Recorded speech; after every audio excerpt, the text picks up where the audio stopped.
mimi nitakufunga ndoa na wewe. Sikiliza. Nitakufanya kitu kibaya ukiendelea kunifuatilia. Nadhani unanielewa. Tena wewe mwanamke anayosema wewe ule mkutana naye si mlifumaniana, ukampiga ni mdogo wangu mimi. Kampa mimba saizi kamwache. Saizi kahamia kwako. Ngoja na wewe. Akipata anachotaka mimba ngwe, utawekwa benchi anamchukua mtu mwingine. Ndio mpumbavu.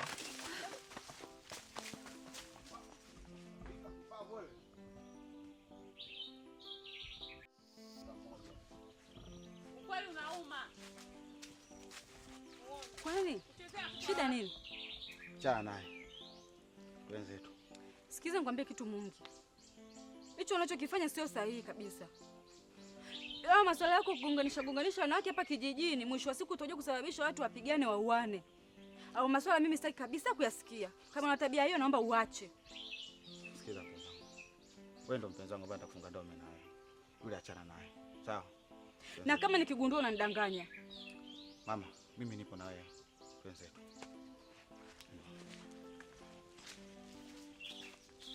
Muone. Ukweli unauma. Acha kuchezea watoto wa watu. Tabia mbaya. Hiyo nani mwanaume utapata wakwako atachezea hivyo hivyo. Kichenchede. Bado tu uko hapa kijijini, kajua uko zako mjini huko na jumwa mwaya mwenyewe. Hivyo maneno una nini? Mbona kila siku unampa mwenzio majina ya ajabu? Hichi kichwa chako hiki kina nini? Mbona mnapenda kumtawala mwenzenu?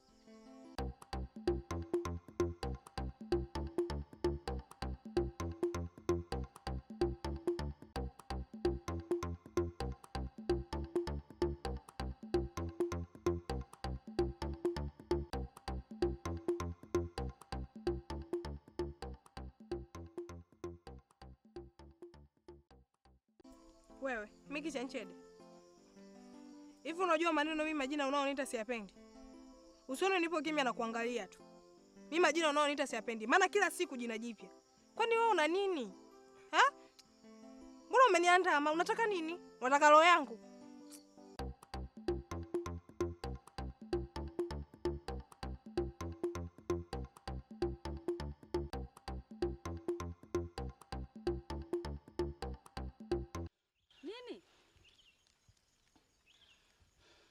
Nimekutana na Mungi hapo njiani. Mdomo wangu tena mimi ni mchambe. We! Mdogo wangu mpaka aibu kukwambia hapa nilipo. Wamefanyaje sasa? Ziana. Yaani wamenidima. Yaani kakupiga yani. Kwani Ziana unielewa? Sasa huyo Mungi yeye kawa nani kila siku sisi tu? Yaani kila siku aonee tu familia hii. Yaani kanipiga mimi. Yeye na demu wake hajalizika, nakuja anakupiga na wewe. Hajui kama wewe ndo mimi ndo mama yangu hapa kijijini na Ndio basi. Unabwabwaje sana, unaongea sana. Haya vipi? Bwana wako mjini ameshafika? Manake tokea huu mwaka uanze sijamuona mtu yoyote hapa kijijini. Bado tu mama una moyo umemshikilia bwana wako mjini.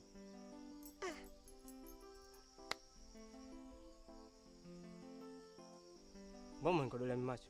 Sinaongea na wewe. Mbona ujibu? Yaani unikodolea macho vile kama kinyago cha mpapule. Wewe maneno una nini? Paso amekutuma au anakupa hela? Rema tumefikia huko. Nyie wanawake nyie. Mungu anawaona mjue. Mungu anawaona. Yaani mmeamua kunidhalilisha kiasi hiki. Nasikiliza sasa kwa taarifa yako. Utake usitake utaolewa tu na Paso.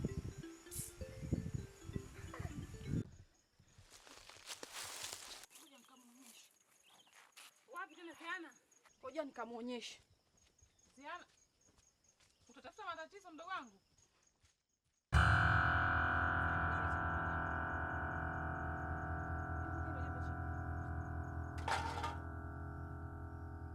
Nikwambia mimi mdogo wangu tulia.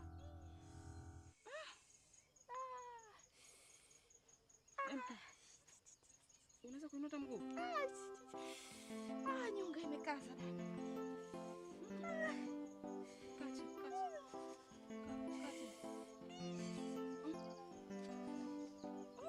Nikaza mdogo wangu.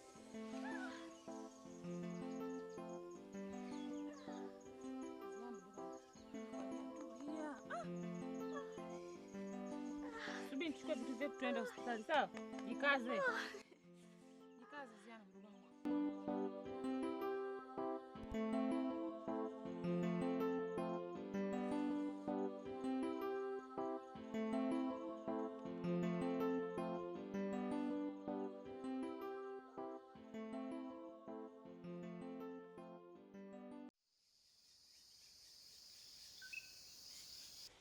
Ndugu yangu, bora tulivyokutana. Kuna nini tena? Maana na jambo nataka nikuulize. Hivi bado una mawazo ya kumwoa yule binti?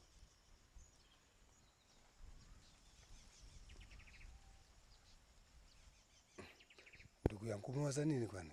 Au umeona nini? Sawa. Hivi kwa nini ndugu yangu sitafute binti mwingine wa kumwoa hapa kijijini? Kwa sababu tunakaa tunasubiria, lakini bado hatupati majibu yaliyo sahihi. Sikiliza ndugu yangu, nakwambia. Mpaka nakwambia wewe upeleke pale barua. Maana kama binti wote wapo kijijini mshawaona. Kwamba macho yangu yameona kwa Rehema tu peke yake. Na ndio maana nimesema kwa sasa siwezi kufanya maamuzi yoyote zaidi ya kuwekeza mawazo yangu yote kwa Rehema. Kwa hiyo kwa hilo lilosema. Basi sawa. Haina shida. Utakapokuwa tayari utanijibu. Kwani kuna tofauti yote umeiona? Hamna. Kuna tatizo lote limetokea? Hamna, ila tu ushauri wangu ni huu, kwa sababu sijataka tukae tunafikiria tunasubiria kitu kwa muda mrefu. Bora utafute binti mwingine. Uoe, mabinti wapo hapa kijijini wengi tu. Ndugu yangu, mpaka nakuja kwako wewe kukuombea kwamba upeleke pale barua. Maana mimi pale ndo nimepaona. Kwa hilo zoezi unataka kunishauri kwa sasa hivi. Nianze labda upya. Lakini sidhani au ngoja basi nitakujibu. Lakini mimi nina mashaka. Sidhani kama nitaweza. Sawa, hamna shida. Ngoja nikafikirie kwanza. Basi hamna shida. Tupo pamoja. Au sio? Haya bwana, naona ndo unarudi shamba. Mimi narudi bwana, ngoja niwahi nyumbani hapo. Nikapumzike basi. Haina shida, mimi bwana ndo naingia zangu kijiweni pale, nikapiga story. Sasa hizi unajua si wengine ndio kukaa nyumbani tuko peke yetu. Naona karibu nikapoteza mawazo, tuna washikaji pale. Basi hamna shida. Haya, baadaye. Poa.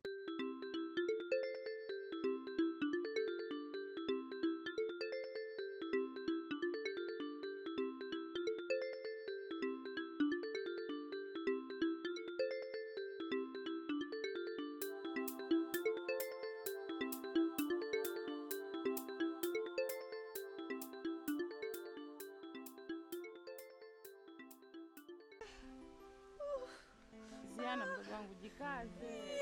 Pikipiki zitapita sasa hivi. Si unajua huku tena. Vinauma dada. Ziana mdogo wangu, jikaze. Ukisikia ukubwa mdogo wangu ndio huu. Jikaze mdogo wangu. Jikaze mdogo wangu. Mbona pikipiki zenye hazisimami dada? Jikaze mdogo wangu. Vinauma dada. Ndio ukubwa huo mdogo wangu, jikaze. Boda ikifika tu hapo tunaenda zetu hospitali. Ila dada, wakati nasubiri usafiri dada, kuna vitu hivi vinatakiwa uzingatie dadangu. Sasa hivi uzazi mgumu. Sawa dada, siwezi najua kama nitaenda nitarudi ama nitabaki. Ziana mdogo wangu, maneno gani hayo unaongea? Kuwa na imani. Kitu cha kwanza, kama nitaenda nitajifungua, nitarudi nikiwa salama. Basi dada, wewe ndo unajua siri ya maisha yangu dadangu. Mtoto hatakiwi kumjua babake kwa gharama yoyote, hatakiwi kumjua babake. La, kama nitakwenda nitajifungua salama, nitarudi mimi na mtoto wangu tukiwa salama. Mume wangu akaja akafanikiwa akanifuata mimi mke wake, akanisamehe yote aliyotokea, basi yule ndo atakuwa baba yake. Sawa dada, ila jambo la tatu na la mwisho, kama nitajifungua nitabahatika mwanangu akapatikana, mimi mwenyewe nikapotea, Basi mtoto hatakiwi kumjua babake kwa gharama yoyote ile dada. Hatakiwi mtoto kumjua babake. Ila mwanaume utakaye kubahatika dada, labda utakuja kupata mwanaume huko mbele. Basi mwanaume utakaye kuwa naye dada, mtoto ndo atakuwa babake dadangu. Hali unaoipitia wewe mdogo wangu, hata mama yetu alipitia na akaenda akatuzaa salama. Kubwa uwe na imani. Tuko wawili, tujikaze. Naumia sana. Lana niuma sana dadangu. Mungu sio kunifanyia mimi hivi. Natakiwa uhifadhi siri dada kwa gharama yoyote. Ziana mdogo wangu, usiongea maneno kwa sababu hali unaoipitia wewe ni hali ya mwanamke yoyote anaipitia. Wala mimi naamini utaenda na utarudi. Sawa mdogo wangu? Dada, usafiri ukija mimi nitaondoka dada. Uzazi sasa hivi mgumu sana. Siwezi kujua kama nitaishia huko kama nitarudi nikiwa salama dadangu. Nakuachia akiba ya maneno. Mimi nakuombea utaenda utajifungua salama na utarudi. Sawa mdogo wangu? Sawa dada. Wewe jikaze tu. Sawa. Ukisikia wanawake ndo huo.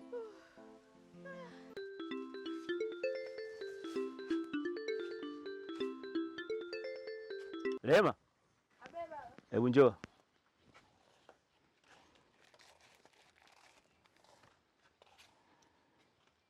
Mimi natoka hapa kwanza. Sawa. Akija mamako mwambie nini yule kuna ndizi nimeacha pale. Sawa, afanye vile kama harakati zangu. Unajua kana pilipili. Sawa, nitamwambia. Sawa Maana achele kurudi. Sasa hivi tu atarudi. Alafu kingine mwanangu. Hivyo umeamua kunizalilisha hapa kijijini au? Kwa nini baba? Kwani hutaki kuolewa na Paso? Baba, sio Paso tu. Sihitaji kuolewa na mwanamume yoyote wa hapa kijijini. Kwa nini? Cha kwanza, nina mchumba wangu kutokea mjini. Cha pili, sina mpango na wanaume wa hapa kijijini. Lakini mwanangu, Paso si ulikuwa mtu wako yule? Na mpaka tulikuwa tunagombana kwa ajili ya Paso. Baba, ulikuwa ni utoto tu. Sawa, hiyo ni jukumu lako mwenyewe. Na hata kama hajaja kunifuata, mimi nitatafuta nauli, nitaenda mjini kutafuta kazi. Sihitaji kuolewa hapa kijijini baba. Sipo tayari kabisa. Kwa hilo mwanangu, utakuja kuongea. Ila kwenda kufanya kazi kimjini? Haya, safari njema. Haya. Muda wote tu wanazungumzia masuala ya kuolewa huko. Ni kila siku nikizungumza swala moja hata kunielewa, na lazimisha tu niolewe na Paso. Paso ndo naye. Hata sitaki. Namsubiria mchumba wangu kutoka mjini, na hata asipokuja, tafuta hela nitaenda kufanya kazi tu. Sitaki kuolewa hapa mimi. Kalima shamba. Sitaki.